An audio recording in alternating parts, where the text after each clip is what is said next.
আমার নাম আলহাজ মোহাম্মদ আজিবুর রহমান, গ্রাম কাঁকড়া, ৮ নম্বর আওলা ইউনিয়ন, উপজেলা পাঁচবিবি, জেলা জয়পুরহাট। আমি এই কৃষিকাজের সঙ্গে 40 বছর যাবৎ জড়িত। এবছর আমি 28 একর জমিতে বোরো ধান লাগাইছি।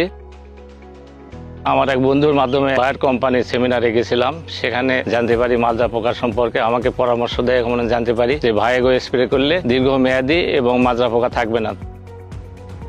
মিটিং থেকে আসার পরে আমি ভাইগো ব্যবহার করতেছি। পার একর 100 মিলি করে আমি ওই ভাইগো ব্যবহার করছি 2 বার। আমার জমিতে কোনো প্রকার সাদা শীষ নাই, মাজরা কাটা ধান নাই। এর আগে আমি অন্য কোম্পানির বিভিন্ন ঔষধ ব্যবহার করে দেখছি যে মাজরা পোকা পরবর্তীতে আবার ফিরে আসে, আর ভাইগোর দীর্ঘ মেয়াদ বিধায় আর পরবর্তী মাজরা আসে না জমিতে।